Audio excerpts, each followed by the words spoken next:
Paulinho, nos ajude aí fazendo um favor. Glória a Deus. Nós queremos pregar nesta noite com um tema. E antes de falar o tema, o texto base é Lucas capítulo 24. Abra comigo aí a sua Bíblia, Lucas capítulo 24, versículo de número 13. Vamos ler ali, amor da minha vida, porque eu acho que é melhor.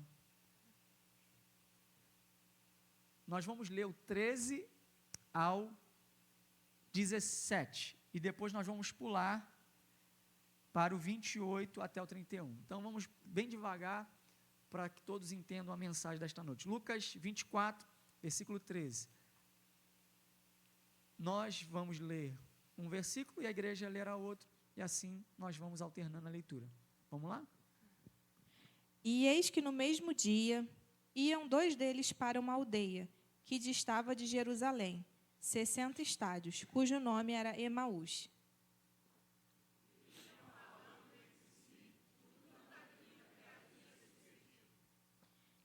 E aconteceu que, indo eles falando entre si e fazendo perguntas um ao outro, o mesmo Jesus se aproximou e ia com eles.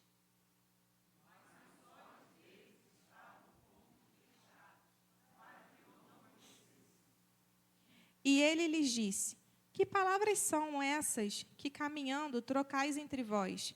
E por que estáis tristes? Agora o versículo 28, fazendo favor. Versículo 28. Isso, a igreja.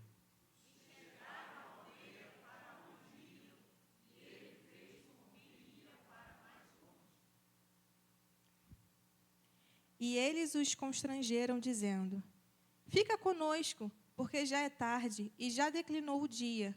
E entrou para ficar com eles.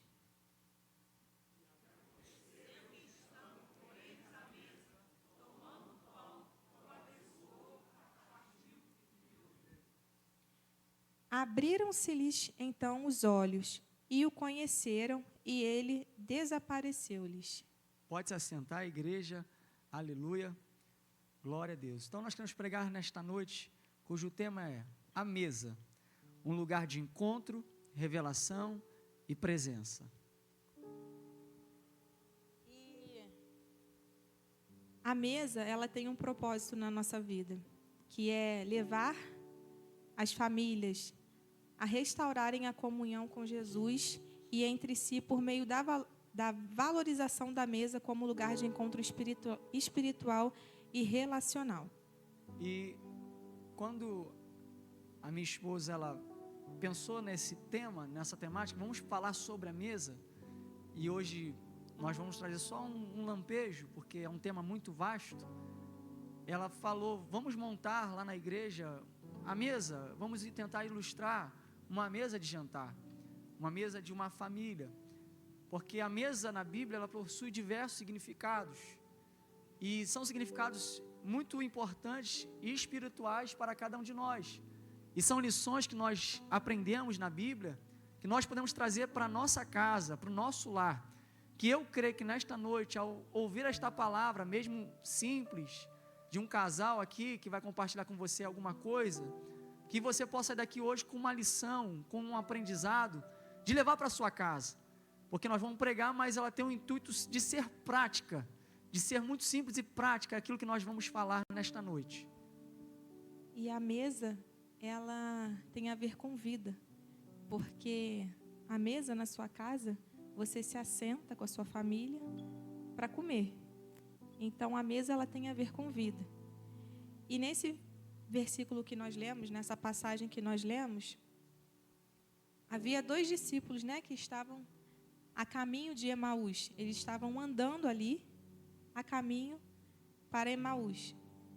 E no versículo 14 diz que eles estavam conversando entre si sobre os acontecimentos do que havia acontecido, Logo depois da ressurreição, Jesus foi morto e ele ressuscitou, e eles estavam ali falando do que estava acontecendo. E no versículo 15 diz que: e aconteceu que, indo eles falando entre si, fazendo perguntas um ao outro, Jesus se aproximou e começou a andar com eles. E Jesus, ele está presente com eles, mas eles não reconheceram Jesus, como em muitas casas hoje em dia, né? Tem muitas famílias que durante o dia a dia, né, o ano, o cotidiano, acaba não reconhecendo Jesus mais na família ali dentro. E isso que a minha esposa falou é muito sério. Por quê? Jesus está presente na sua casa, sim ou não? Vou repetir, Jesus está presente na sua casa, sim ou não? Mas muitas vezes Jesus ele não é reconhecido na nossa casa. Porque, e não estou falando de você aqui, falo de forma geral. Às vezes a gente está em casa, mas a gente não tira um tempo para falar com Jesus. A gente não tira um tempo para orar com Jesus. A gente não tira um tempo para perguntar: Jesus, essa roupa que hoje nós estamos aqui está legal para ir para o culto? Talvez alguém vai falar: pastor, isso é bobeira, isso é bobagem. Para aquele que me salvou, para aquele que mudou a minha história, para aquele que comprou a minha vida e pagou um alto preço, não é bobagem eu perguntar para ele. Porque aqueles 2 discípulos, por incrível que pareça, estavam caminhando. Jesus já tinha morrido, como minha esposa falou, foi crucificado, ressuscitou, mas eles não sabiam, parecia que estavam desconectados. E hoje quantas famílias parecem que estão conectadas, mas ao mesmo tempo estão desconectadas. Conectadas nos aparelhos celulares, conectadas nas últimas notícias, conectadas na televisão, mas desconectadas da presença de Deus. E Jesus, quando fala isso conosco, nessa mensagem que gerou no nosso coração, como casal, como família, é tão importante ministrar para vocês como para nós. Jesus, ele quer estar presente na tua casa, mas também ele quer ser reconhecido na tua casa. Então guarde isso hoje. Jesus, ele quer estar presente na tua família, mas ele não quer passar despercebido na tua casa. Ele quer que você, lá na sua casa, na sua família, apresente um culto para ele, um local de adoração para ele, porque nós temos tempo para tantas coisas, mas será que nós não podemos dar um tempo para adorar Jesus na nossa casa? Será que nós só podemos adorar Jesus aqui na igreja? E lá em casa é lá em casa, pastor. Igreja é lugar de adoração. Não, a tua casa é uma parte da igreja, porque você é uma parte do corpo de Cristo. Então lá na sua casa, comece, sabe, a convidar Jesus. Tu és bem-vindo na minha casa. Tu és bem-vindo na minha família. Abra a porta da tua casa, abra a porta do teu coração e fala: Jesus, eu quero sentir a tua presença na minha casa, na minha família. E como meu esposo disse, em muitas casas, as famílias estão distraídas, né? E distraídas com coisas que o mundo tem nos oferecido. Eu falando como mulher, né? Como mãe, como esposa, a gente vê muito falar sobre o feminismo, né? Hoje em dia. E o feminismo, se você perceber, ano após ano, se você vê 10 anos atrás até agora, ano após ano, ele vem colocando algo para nós. Você tem que fazer isso, você tem que ser assim, você tem que falar desse jeito.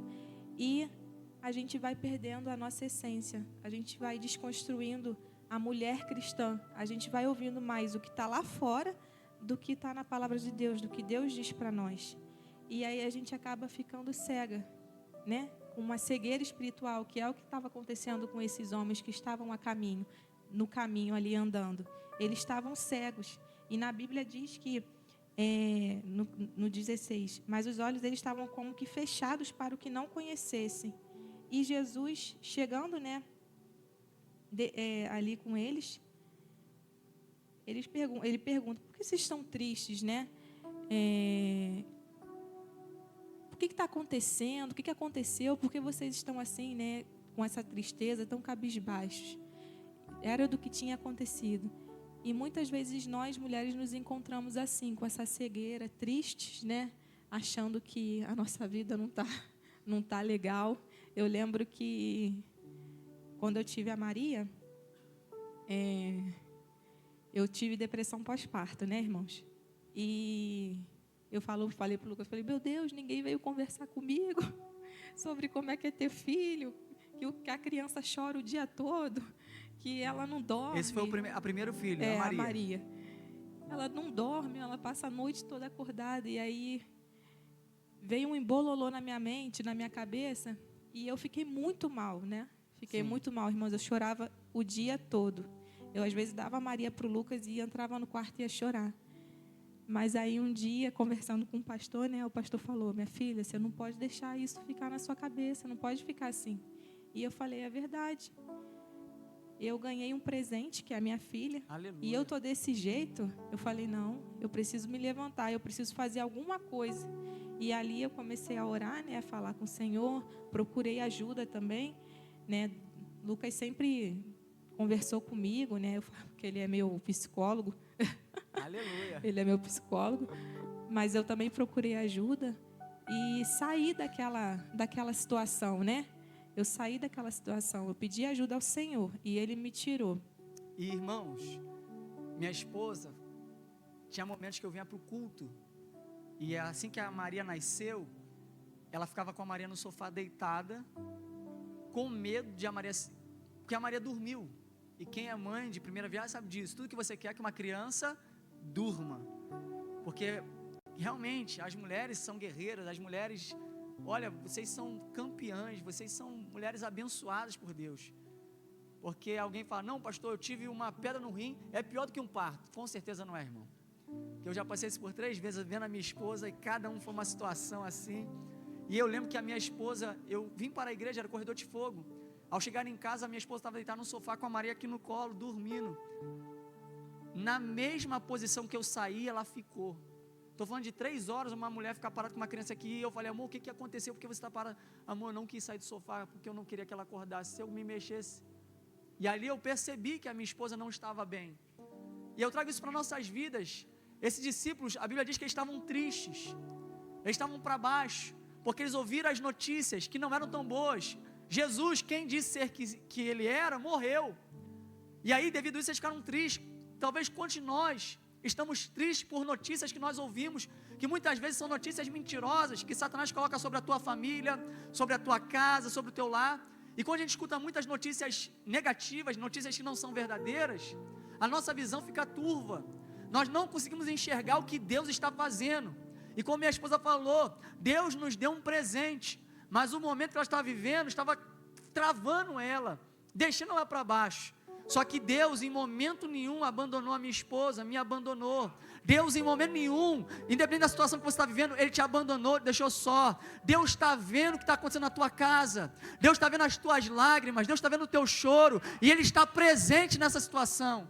Porque perceba, os discípulos estão caminhando para Emaús, eles estão tristes, estão cabisbaixos, mas no meio do caminho, quem aparece para eles? Jesus. E eu creio que Jesus vai aparecer no meio da tua caminhada, para ouvir o que você tem para dizer para Ele. Ele está te ouvindo, Ele está ouvindo a tua oração, o teu clamor, mas não deixe, meu irmão, que essa situação, não deixe que essa situação te diminua, te entristeça, porque a Bíblia diz que eles estão andando e conversando, mas andando e conversando de cabisbaixo, triste. E quando a gente anda cabisbaixo, desanimado, quando a gente anda sem uma perspectiva, nós não chegamos a lugar nenhum. Eles estão andando, mas não tem direção e não tem clareza. Jesus vai entrar na tua vida para te dar direção e para te dar clareza, porque você não vai ficar andando em círculos, você não vai ficar dando voltas. Deus preparou um caminho para você, e é um caminho de milagres em nome de Jesus.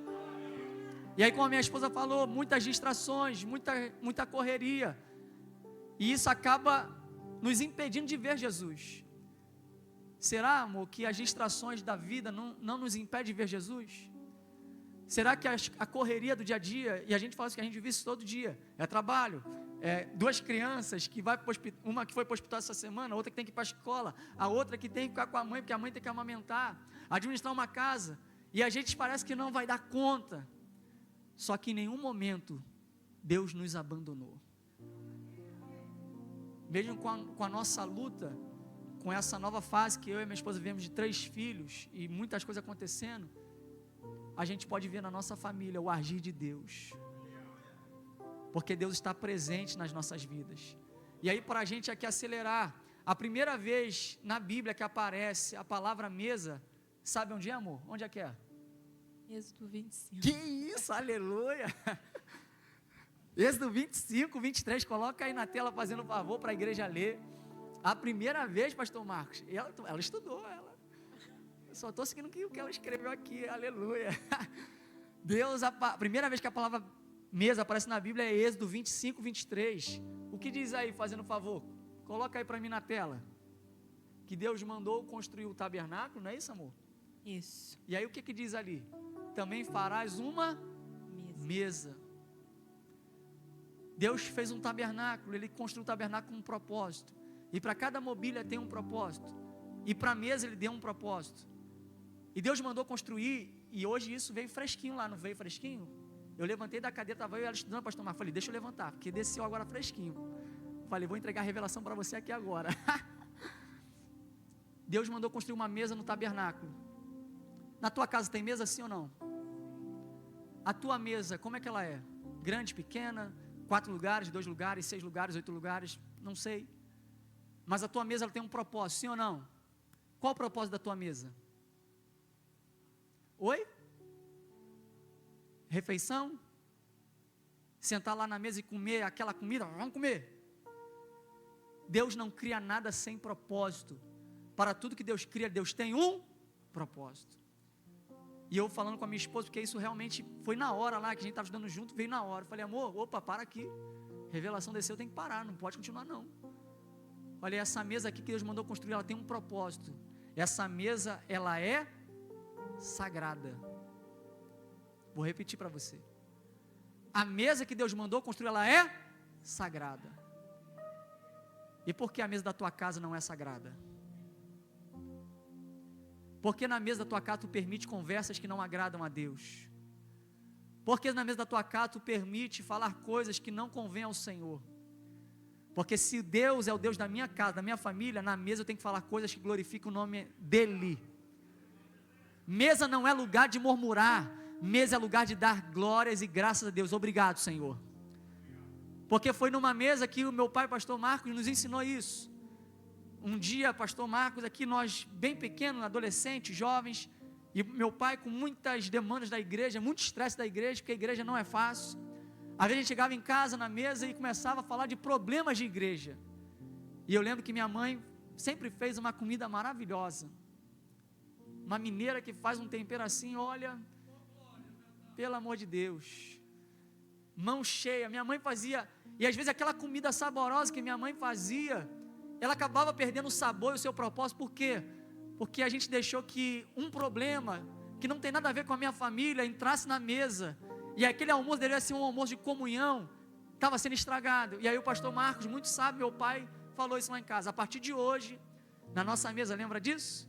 Nós não falamos mais de assuntos de igreja, problemas de igreja. Se for coisa boa a gente fala, mas se há problema, a gente resolve lá na igreja, porque aqui nessa mesa a gente vai falar de amor, de comunhão, de carinho. Porque não é justo com alguém que fez uma comida saborosa, alguém que dedicou o seu tempo a preparar um almoço delicioso para a sua família, a gente está falando de problemas e o tempero vai se perdendo. Não é assim, gente? Então a gente criou esse hábito lá em casa, e eu trouxe isso para minha família. Na mesa não falamos de problema de igreja, vamos falar de coisas boas, porque quem fez essa comida que foi feita com tanto amor, tanto carinho, não pode ser desvalorizada. Então no tabernáculo aquela mesa era sagrada. Convide para a sua mesa coisas que edifiquem o nome do Senhor. E aí, por favor, amor, continue. Senão eu vou embora. Então, Deus dá instruções a Moisés, né, para construir aquela mesa. E eu parei para pensar, por que Deus mandou, né, construir um tabernáculo ali e outras coisas ali dentro, né? E a verdade é que Deus queria mudar a forma de se relacionar com a humanidade. Deus já se relacionava com o povo, mas Ele queria mudar essa forma. Deus queria que os seres humanos fizessem um lugar para Ele estar, uma morada, onde a presença permaneceria a todo tempo com o povo. E entre tantos objetos que o Senhor fala, né, para Moisés construir, Ele fala lá no versículo 30 de Êxodo, diz que Deus fala assim: coloque sobre a mesa os pães da presença, para que estejam sempre diante de mim. Em Êxodo 25, 30. E quem é o pão da presença? Jesus, né? Aleluia. Lá em João 6, 48 ele diz: eu sou o pão da vida. Então, Ele é a refeição a ser partilhada. Quem ir até ele, se achegar até ele, nunca mais terá fome ou sede. Nessa mesa, como minha esposa disse, tinha o pão da presença. Deus manda construir uma mesa que está estabelecendo um propósito. A partir de hoje, quando você chegar na mesa, nunca vai faltar o pão da presença nessa mesa. E esse pão, como a minha esposa falou aqui em João capítulo 6, versículo 40, diz, Jesus falou, eu sou o pão. Esse pão do tabernáculo está apontando para Cristo, o pão que foi dado a nós. Então toda vez que você achar que na sua mesa não tem nada, vai vir o pão do céu sobre a sua vida, sobre a sua casa. Que esse pão tem dois simbolismos. Primeiro significa o quê? A presença de Jesus na tua vida, na tua casa. Então eu quero profetizar que haverá a presença de Jesus na tua família, na tua casa. Segunda aplicação, pastor, do pão na minha família, na minha mesa, é a provisão sobre a tua família, sobre a tua casa. Eu quero profetizar e crer que sobre a tua vida, sobre a tua família, chegará a provisão de Deus. O pão do céu vai chegar sobre a tua família, sobre a tua casa. A mesa nunca foi um lugar apenas para comer. Não, vamos pegar um pão e comer. Deus não fez a mesa apenas para sentar e a gente ficar ali só comendo, enchendo a barriga, não. Mesa foi feita para criar relacionamento.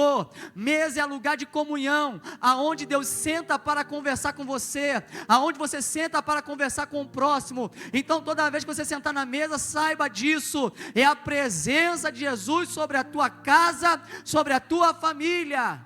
Glória a Deus. Aleluia. Deus se encontra conosco por meio de uma presença sobrenatural na mesa.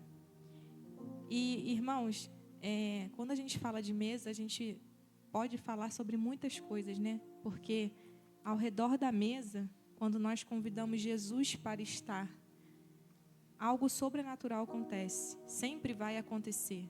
Sempre vai haver transformação. Então, o que faz hoje uma família se assentar à mesa, né? Aleluia. O que faz uma família hoje se assentar à mesa? E nós escrevemos aqui. O que acontece quando uma família senta ao redor da mesa? Primeira coisa, comunhão.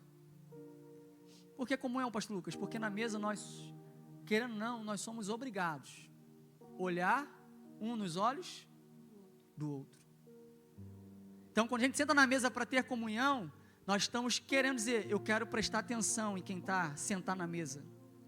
Eu quero ouvir a tua história, eu quero ouvir o que você tem para dizer. E é muito bom isso, porque quando a gente senta na mesa com a minha família, e os nossos cafés da manhã são bem engraçados, porque a gente estabeleceu isso com propósito. É fácil? Não é fácil isso, principalmente com 3 filhos. Você acordar, já quer celular, já quer isso. Mas a gente falou lá em casa, acordou sem celular. Vem para a mesa, senta aqui. E é interessante que a gente começa a ouvir Maria, Mateus com as histórias deles. A Maria que conta os pesadelos dela. O Mateus que fala do Homem-Aranha, de Jesus que é o brother dele agora. E a gente vai conversando ali. E sem perceber, mas nós percebendo, nossos filhos vão falando coisas que a gente quer ouvir deles, e eles não vão se preocupando com o celular, que é uma distração. E aí naquele momento a gente tem comunhão na nossa mesa, e aí essa comunhão vai gerar a identidade, aonde eu como pai, ela como mãe, vamos passar os valores da nossa família, os valores da fé, a cultura e aquilo que nós acreditamos, porque nós temos aquela oportunidade de chegar na mesa. E esse é o nosso momento, porque daqui a pouco nossos filhos vão crescer, eles vão ouvir tantas coisas aí fora, e nós vamos poder passar isso. E também é algo muito importante, amor, o cuidado.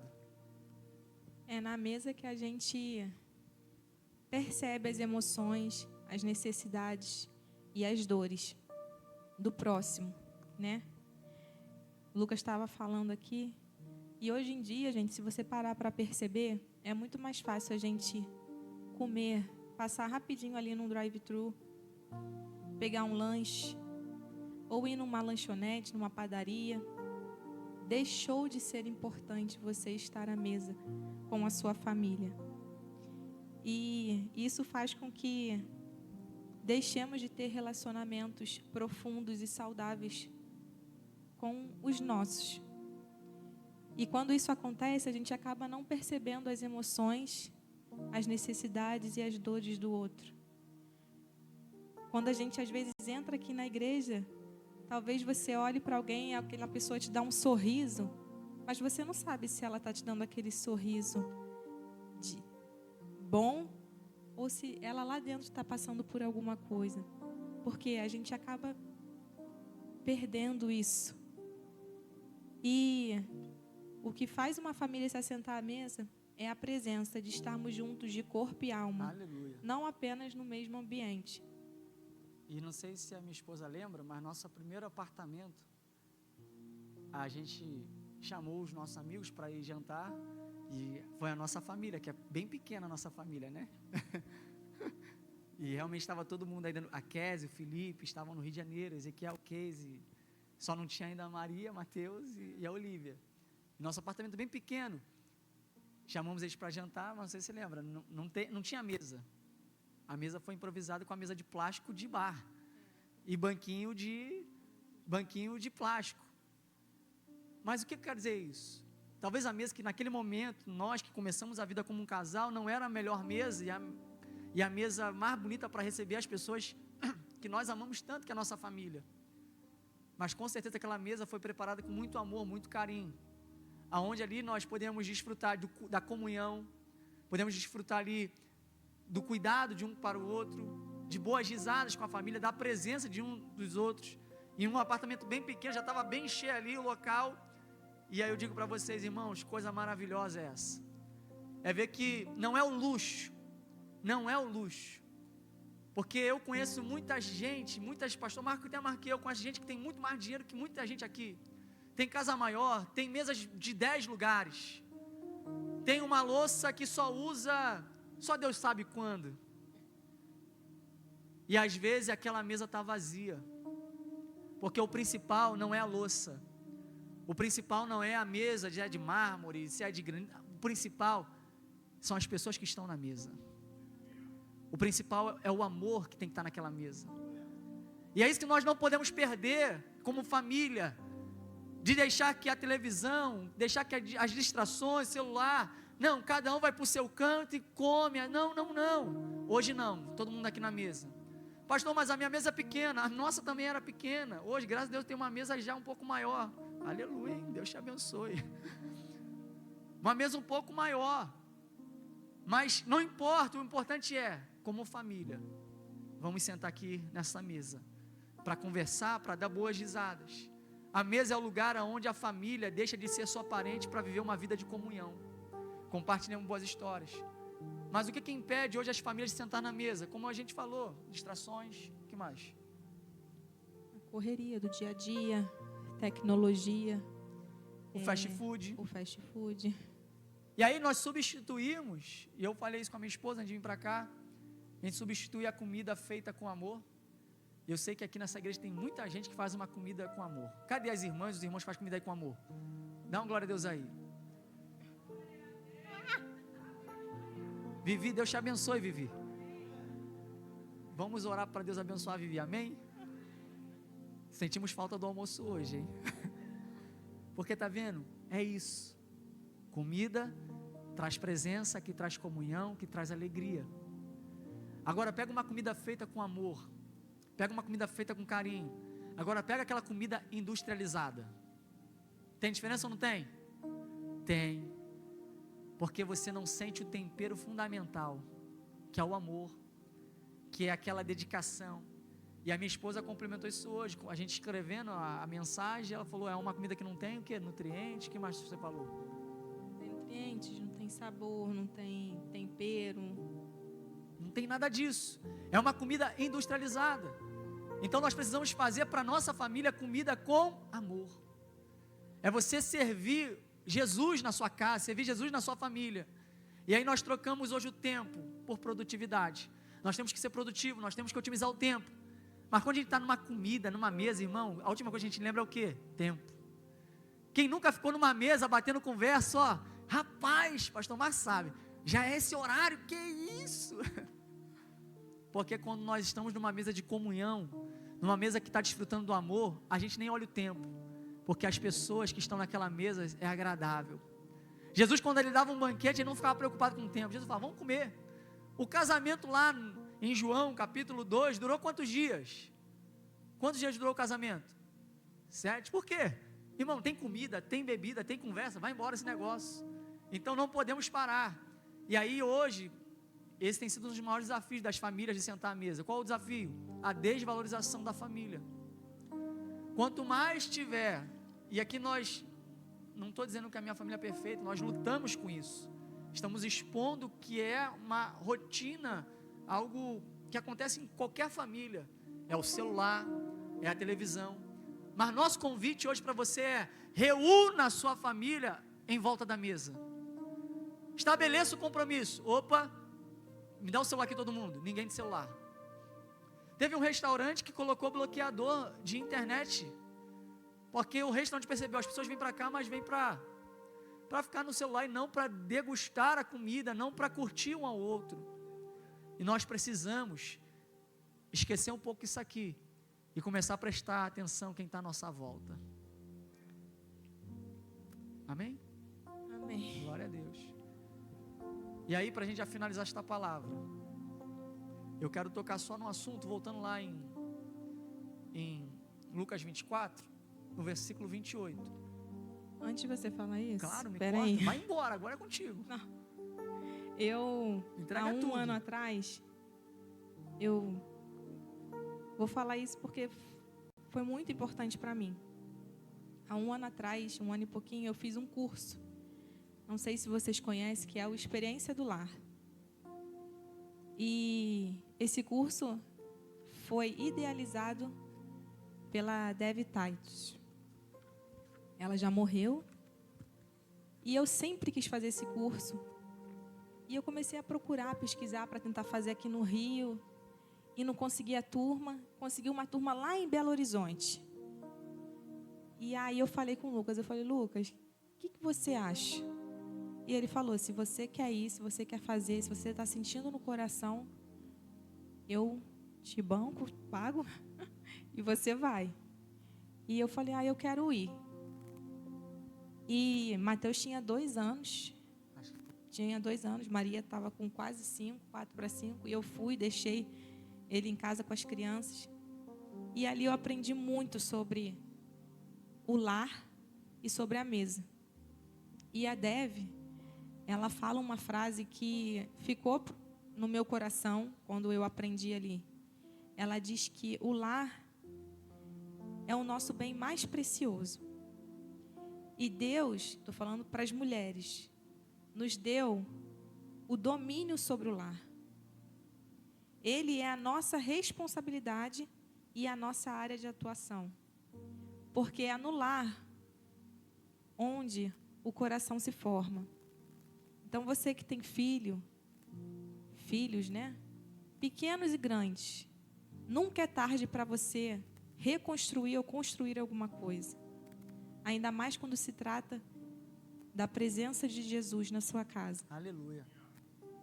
Então, o seu lar deve ser um lar digno e santo.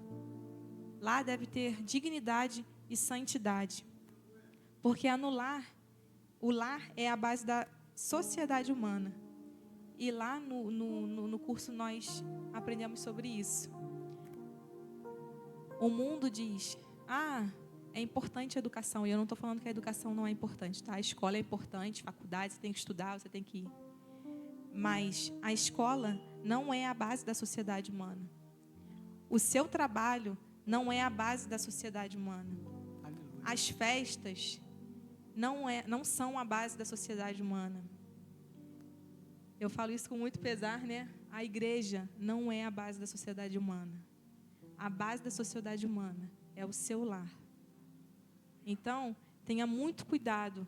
E foi o que eu falei aqui. A responsabilidade é nossa de manter o nosso lar digno e santo. E aí, quando a minha esposa fez esse curso, foram 3 dias, 2, né? Eu fiquei muito feliz de poder bancar, de investir na minha esposa. Porque a gente não percebe, mas São nas pequenas coisas que a gente vai descuidando da nossa família, da nossa casa.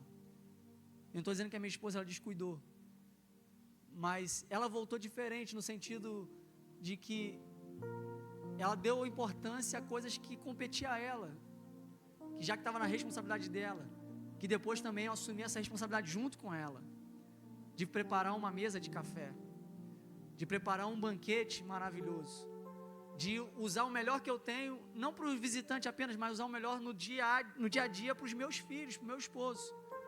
E aí ela voltou, ela agora prepara uma mesa posta, porque isso é um princípio que ela aprendeu e está na Bíblia, de que eu tenho que honrar a casa da qual eu sirvo, aonde ela prepara lá as comidas. Vai vir alguém hoje? Não, é para você isso aqui, para a gente tudo isso hoje, porque ela está dando honra às pessoas que ela mais ama na vida. Porque tem pessoas que às vezes guardam a louça, como eu falei aqui, guarda a louça para usar para o visitante. Mas as pessoas mais importantes da tua vida não é o visitante, é a tua família. Gasta uma louça caríssima e só vai usar no final do ano. Eu falo para ela, vamos usar todo dia. Todo dia, mas vai sujar. Mas é para sujar mesmo, é para sujar, lavar. E eu tive que fazer terapia, pastor Marcos. Entrei na terapia, que negócio é esse? Irmãos, eu vou levar muitos comigo para terapia. Quem quer ir? Pastor Marcos já está? Ela fala para mim, hoje tu vai ter que ir para terapia. Eu abro a torneira lá da louça, pego os pratos, e eu estou na terapia, lavando as louças, e ali eu vou falando com Jesus, casamento é isso, pai? É, filho, vai dando glória. Aí quando a louça é grande, só que vai acabar isso, eu já falei para ela, próximo presente, são 2 presentes que eu quero comprar para nós, é uma lava-louça e um robô automatizado para limpar a casa. Quem quer dar um glória a Deus aí comigo aí? Só não deu quem não está interessado nesse negócio, irmão, mas pensa que eu já vi negócio bom. Falei, rapaz, eu quero isso na minha casa, lava a louça e robô automatizado, vai limpar a casa toda. Para quê? Para mim ter tempo com a minha família, gente. Às vezes a varoa está lá limpando a casa, Deus deu a tecnologia, vou usar a tecnologia, vamos, trabalha para mim, vai lá, trabalha. São os robôs, tem que botar para trabalhar. E a família, você tem que curtir a família, tem que curtir a sua casa. E aí ela fez esse curso, ela prepara sempre uma mesa maravilhosa, e eu de vez em quando também preparo para ela uma mesa. E quando não prepara, a Maria briga. E quando não prepara, e olha para você ver como um detalhe o filho percebe. Antes a gente não fazia nada disso. Pegava o pão no saco de pão da padaria, deixava lá, manteiga, pronto, e é isso. Hoje o café, por mais simples que seja, pegamos o pão, pegamos um cestinho, colocamos no cestinho um pão, pegamos a manteiga, tiramos a manteiga de onde está, aí pegamos a fruta não fica ali como ela é. A Luciana vai, descasca a manga, descasca o morango, aí vem o Mateus, eu quero a minha Nutella, me dá a minha Nutella, aí tem a Nutelinha do Mateus, tem a Nutelinha da Maria, quero o meu sucrilho, aí está lá. Daqui a pouco a mesa está assim, a gente fala, rapaz, esse banquete é para quem? Quantas pessoas? Só eu, 1, 2, 3. Nós estamos valorizando quem está ali. E nós damos graça a Deus por poder comer daquele pão. Jesus, ele leva os discípulos caminham, só que chega no versículo de número, para a gente já finalizar, 28, chegando à aldeia para onde iam, ele fez com quem ia para mais longe, e eles constrangeram dizendo, fica conosco porque já é tarde, já declinou o dia, e entrou para ficar. Mas o versículo 30, olha o detalhe, pastor Marcos, e aconteceu que, estando com eles à mesa, tomando o pão, o abençoou, partiu e lhe deu. Abriram-se então os olhos e comeram, e ele desapareceu. Jesus, ele se apresenta, ele se revela para eles, mas a revelação, as escamas dos olhos só caem, sabe quando? Quando Jesus está sentado na mesa com eles. Eles não conseguiram ver Jesus na caminhada, eles não conseguiram enxergar Jesus na tristeza, porque estou triste, estou cabisbaixo, Jesus, não estou conseguindo enxergar. Mas quando eles para um pouquinho, senta na mesa. Jesus fez isso aqui com pão, ó. E aí eu falei com minha esposa isso hoje, amor, isso aqui para um judeu isso aqui tem muito significado e para mim também, apesar de eu não ser judeu, mas para mim tem um significado porque, lembra quando a minha avó faz uma comida com angu, feijão, aquela canjiquinha, aquele frango caipira que a minha avó faz, é maravilhoso, deu ter água na boca aí, né?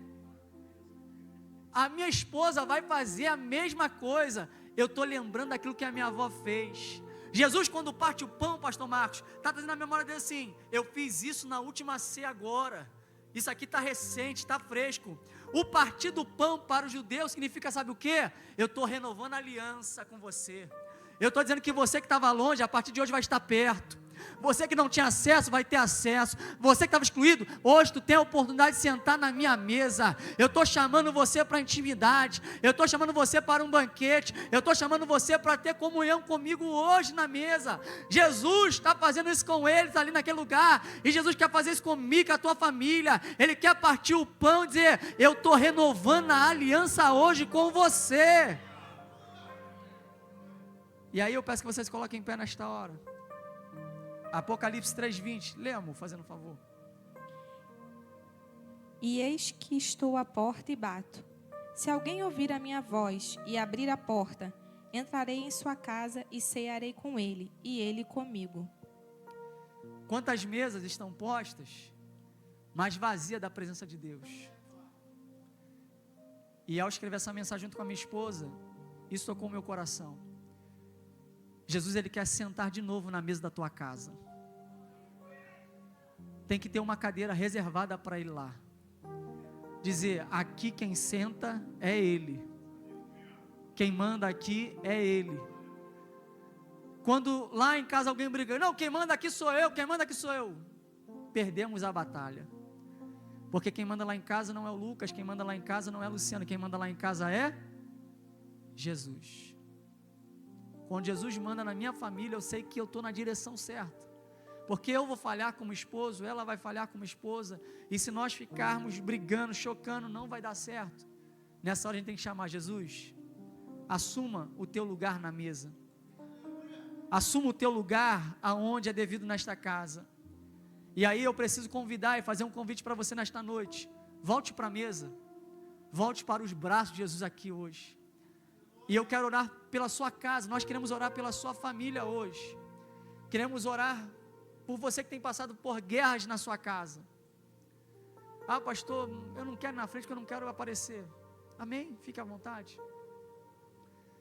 Mas Jesus quer entrar na tua família hoje, quer entrar na tua casa. Ele quer botar tudo no lugar. São 10 anos com a mesma pessoa, aonde eu posso falar isso para vocês. O Lucas que a Luciana conheceu há 10 anos atrás, graças a Deus não é o mesmo Lucas de hoje. É ou não é? É ou não é? É. Porque casamento é deixar Deus moldar, é deixar Deus trabalhar as duas partes, aonde Deus vai trabalhar. Meu filho, tira isso daí, minha filha, trabalha aí. Tem dia que ficamos, mas aí eu lembro, Senhor, eu não vou ficar longe dessa morena, Pai, ela é minha bênção. Aí a gente vai lá, ora, conversa, porque Jesus, Ele tem que ser o Senhor da minha família, da minha casa. E eu quero convidar você, casal, família, você que está aqui nos assistindo, nos ouvindo, quer uma oração, sai do seu lugar, vem aqui agora. Enquanto nós vamos cantar mais uma canção e passamos para o louvor nos ajudar, por gentileza.